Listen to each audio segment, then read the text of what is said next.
मेरे प्यारे दोस्तों, आप सबका मेरे चैनल स्टोरी लवर्स में स्वागत है। अगर आपको मेरे चैनल की स्टोरी पसंद आती है तो प्लीज़ मेरे चैनल को सब्सक्राइब, लाइक एंड शेयर करिए।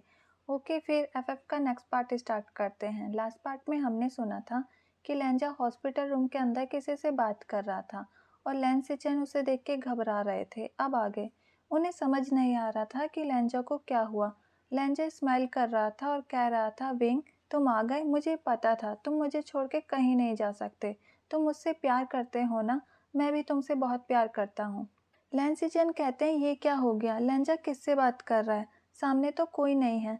लैंसिचन लेंजा के पास जाते हैं और कहते हैं, लेंजा तुम किससे बात कर रहे हो? सामने तो कोई नहीं है। लेंजा कहता है, ब्रदर आपको मेरा विंग नहीं दिख रहा? ये मेरा विंग है, इसने मुझे माफ़ कर दिया, अब ये हमेशा मेरे साथ रहेगा। लैंसिचन की आंखों से आंसू निकल जाते हैं। वो कहते हैं, लेंजा तुम पागल मत बनो, विंग मर चुका है, तुम्हें याद नहीं? मिंग्याओ ने उसे जहर दिया था और अब मिंग्याओ जेल में है। लेंजा गुस्से से कहता है, मेरा विंग जिंदा है, उसे कुछ नहीं हुआ। लैंसिचन जल्दी से डॉक्टर को बुला के लाते हैं। डॉक्टर लेंजा की हालत देखकर कहते हैं, क्या आप विंग को बुला सकते हैं? उसे बुलाइए। लैंसिचन डॉक्टर को सारी बात बता देते हैं। डॉक्टर कहते हैं, आपका भाई अपनी दिमागी संतुलन खो चुका है। इन्हें कोई ऐसा सदमा लगा है जिसे ये बर्दाश्त नहीं कर पाए और इन्होंने अपनी एक ख्याली दुनिया बना ली। पता नहीं ये कब ठीक होंगे। अगर विंग जिंदा होता तो ये जल्दी ठीक हो जाते, क्योंकि जहाँ तक मुझे लग रहा है इनका दिमागी संतुलन खोने का कारण विंग ही है। लेंजा विंग से प्यार करते हैं और उनका जाना ये सह नहीं पाए। इन्होंने कुछ ऐसा कर दिया है जिनका इन्हें बहुत पछतावा है और ये उनसे माफ़ी मांगना चाहते हैं, इसलिए ये ख्याली दुनिया में उनसे माफ़ी मांग रहे हैं। इनका सबसे अच्छा इलाज है, आप विंग जैसे इंसान को लेके आइए जिनसे हमें मदद मिलेगी लेंजा को जल्दी ठीक करने में। और एक बात, लेंजा को इस बात का विश्वास होना चाहिए कि वो व्यक्ति उनका विंग ही है। लैंसिचन कहते हैं, ठीक है, क्या मैं लेंजा को घर लेके जा सकता हूँ? डॉक्टर कहते हैं, हाँ आप लेके जाइए, ख्याल रखना उनका। लैंसिचन लेंजा को लेकर घर चले जाते हैं। लेंजा अपनी ही दुनिया में था। वो अपने कमरे में जाता है और डायरी को उठा के ऐसे किस करता है जैसे वो डायरी नहीं उसका विंग हो। लेंजा उस डायरी को अपने सीने से लगाकर रखता है। लैंसिचन जब लेंजा से मिलने उसके रूम में आते हैं तो देखते हैं लेंजा एक डायरी को अपने सीने से लगा रखा है। लैंसिचन उस डायरी को लेने की कोशिश करते हैं, लेकिन लेंजा गुस्से से अपने ब्रदर की तरफ देखता है और कहता है, ये मेरा विंग है, इसे मेरे अलावा कोई और टच नहीं कर सकता, उसे बुरा लगेगा। लैंसिचन बड़े प्यार से कहते हैं, ठीक है, ये तुम्हारा विंग है, मैं इसे टच नहीं करूँगा, लेकिन तुम खाना खा लो, बहुत टाइम हो गया। लैंसिचन अपने हाथों से लेंजा को खाना खिलाते हैं। लैंसिचन अपने मन में सोचते हैं, लेंजा अगर तुम विंग से इतना ही प्यार करते थे तो तुम मिंग्याओ की बातों में कैसे आ गए?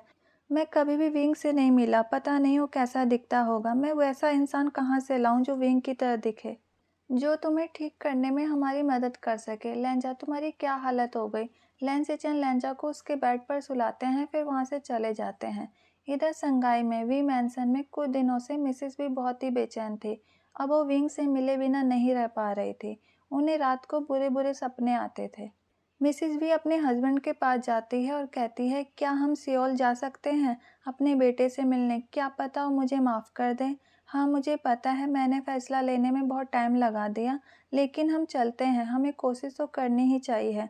मिस्टर वी कहते हैं, मैं तो तुमसे कब से कह रहा हूँ कि हमें विंग को अपने पास ले आना चाहिए। तुम्हारी ही हिम्मत नहीं हो रही थी अपने बेटे के सामने जाने की। हम आज ही चलते हैं। मिस्टर और मिसेस वी सियोल के लिए निकल जाते हैं। मिसेस वी को खुशी और डर एक साथ लग रहा था। खुशी इस बात की कि वो अपने बेटे से मिलेंगे और डर इस बात का कि वो विंग से मिलके उससे क्या कहेंगी। मिस्टर वी अपनी वाइफ का हाथ पकड़ते हैं और कहते हैं, तुम ज़्यादा मत सोचो, सब कुछ ठीक हो जाएगा, हम जल्दी ही सियोल पहुंच जाएंगे। फिर तुम सही से विंग को समझाने की कोशिश करना, मुझे लगता है वो तुम्हारी बात समझेगा और तुम्हें माफ़ कर देगा। इसलिए तुम अपने चेहरे पर एक प्यारी सी स्माइल लेके आओ, क्योंकि तुम्हारे चेहरे पर स्माइल बहुत ही अच्छी लगती है और तुम्हें तो खुश होना चाहिए कि तुम आज अपने बेटे से मिलने जा रही हो। मिसेस वी कहती हैं, आपको सच में लगता है सब कुछ ठीक हो जाएगा? वो हमें अपना लेगा? विंग मुझसे नफरत करता होगा क्योंकि मैंने उसे पैदा करते ही छोड़ दिया।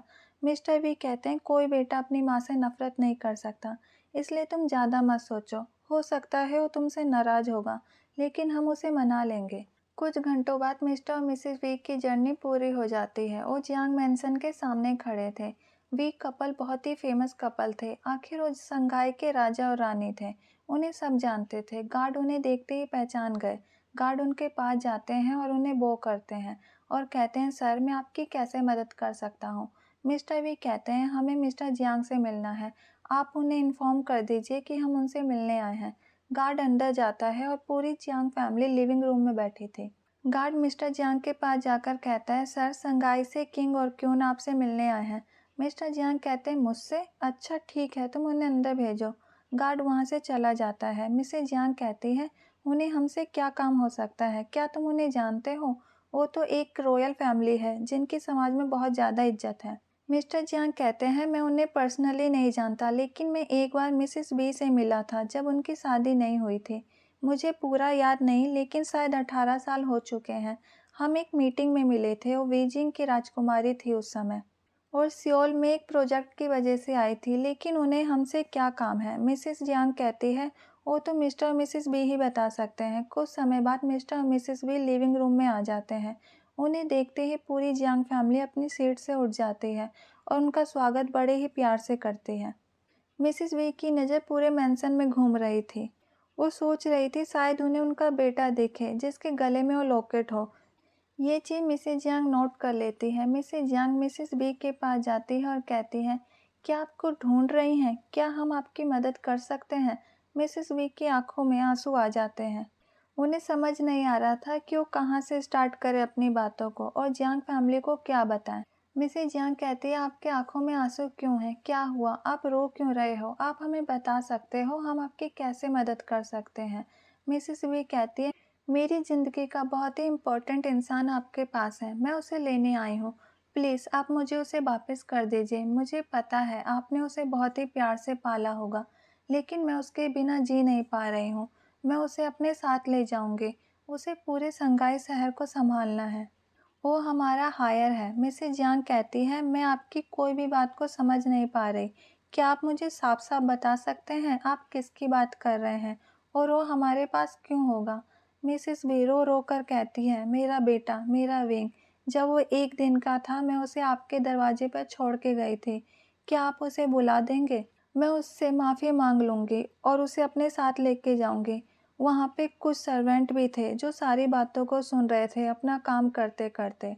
जब सर्वेंट्स का वहाँ पे काम ख़त्म हो जाता है वो सब बाहर चले जाते हैं और विंग के बारे में बात करने लगते हैं। एक सर्वेंट कहता है, मुझे तो यकीन ही नहीं हो रहा, वो एक प्रिंस है और हमने उसका मजाक बनाया।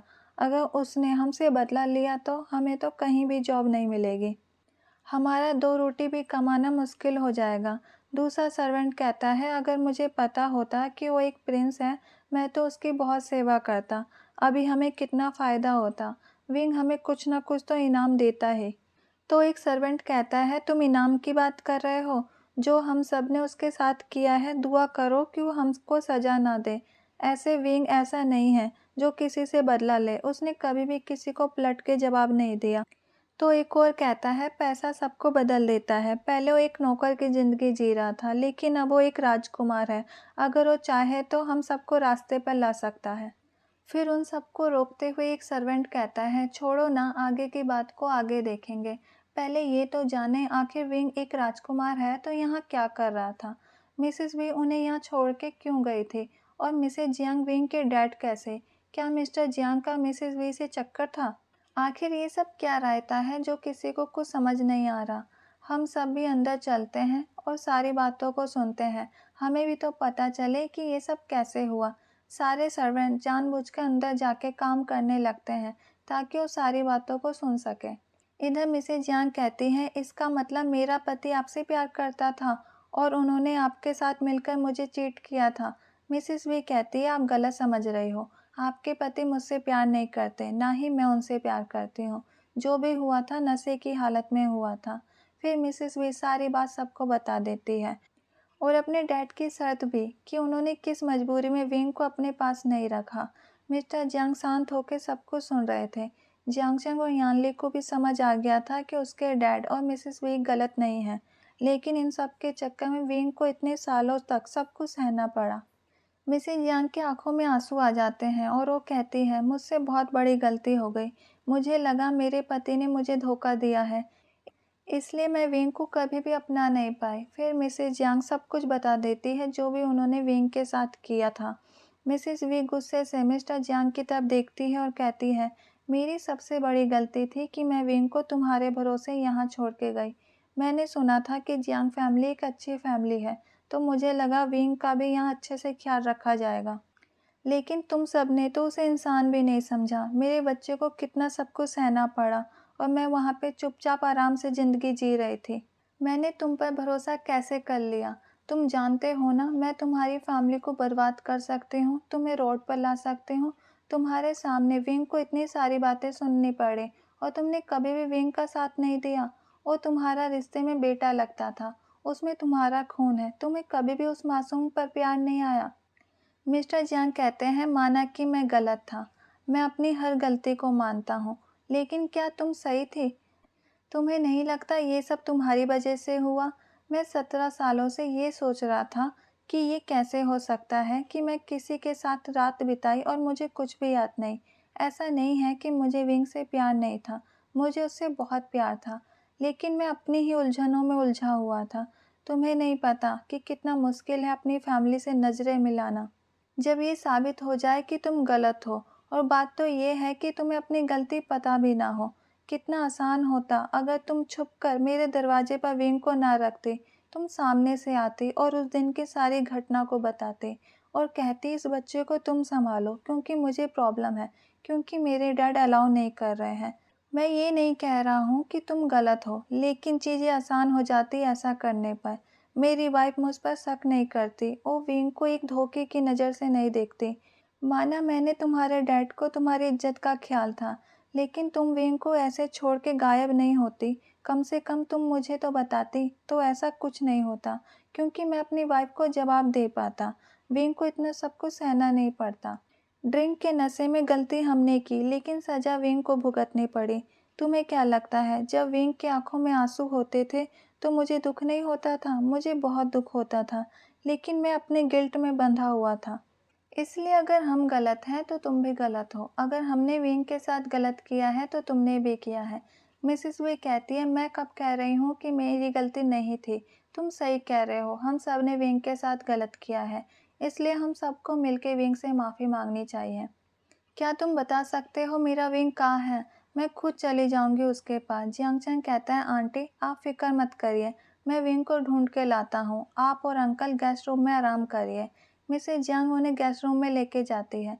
जियांग चैंग कहता है, हम विंग को कहाँ ढूंढे? सर्वेंट सारी बातों को सुन रहे थे, उन्हें भी विंग के लिए बुरा लग रहा था। उनमें से एक बोलता है, सर बीच में बोलने के लिए माफ़ कीजिएगा, लेकिन जब विंग जा रहा था तो उनके पीछे आजुमा भी गई थी और नेक्स्ट डे आजुमा ने जॉब से रिजाइन दे दिया था। इसलिए मुझे लगता है आपको आजुमा के घर में जाकर चेक करना चाहिए, शायद आपको विंग वहीं मिले। जियांगचेक उस सर्वेंट को थैंक यू बोलता है और आजुमा के घर के लिए निकल जाता है। जब जियांगचेंग वहां पहुंचता है तो उनके घर पर ताला लगा हुआ था। वो पड़ोसियों से पूछता है आजुमा और विंग के बारे में। पड़ोसी कहते हैं, आजुमा की तो डेथ हो गई। हाँ, उनके साथ कुछ दिन से बहुत ही सुंदर लड़का रह रहा था, लेकिन हमने काफ़ी दिनों से उसे भी नहीं देखा। जियांग चैंग कहते हैं, क्या आप मुझे उनके किसी रिश्तेदार का एड्रेस दे सकते हैं? पड़ोसी कहते हैं, हाँ, उनके एक नेफ्यू और नीस तो हैं। उनमें से कोई हॉस्पिटल में जॉब भी करता है, मुझे सही से याद नहीं आ रहा। फिर काफ़ी सोचने के बाद वो जियांग चैंग को हॉस्पिटल का एड्रेस दे देते हैं। जियांग चैंग हॉस्पिटल के लिए निकल जाता है। कुछ समय बाद वैंकिंग के हॉस्पिटल के सामने जियांग चैंग खड़ा था। जियांग चैंग अंदर से बहुत ही खुश था कि फाइनली वो अपने ब्रदर से मिलेगा। उसके ब्रदर की ज़िंदगी में सब कुछ ठीक हो जाएगा। अब वो भी एक नॉर्मल ब्रदर्स की तरह एक दूसरे के साथ एंजॉय कर पाएंगे। जियांग चैंग अंदर जाके वैंकिंग के केविन के बारे में इंक्वायरी लेता है। कुछ ही पलों में वो वैंकिंग के केबिन के बाहर खड़ा था। वो परमिशन मांगता है अंदर आने के लिए। वैंकिंग उसे अलाउ कर देती है। वैंकिंग कहती है, आपको क्या प्रॉब्लम है? उसे लगता है कि कोई मरीज आया है। जियांग चैंग कहता है, क्या आप मुझे विंग का एड्रेस दे सकती हैं? वो कहाँ है? आजुमा के घर में ताला लगा हुआ है। वैंकिंग उसे गौर से देखती है और पूछती है, क्या मैं जान सकती हूँ कि आप कौन हैं, जो विंग के बारे में इंक्वायरी ले रहे हैं? जियांग चैंग कहता है, मैं उसका ब्रदर हूँ, मेरा नाम जियांग चैंग है, मैं जियांग फैमिली से हूँ। विंग मेरा यंगर ब्रदर है। वैंकिंग को जियांग फैमिली का नाम सुनकर बहुत ही गुस्सा आता है। उसने विंग को तड़पते देखा था अपनी फैमिली के लिए।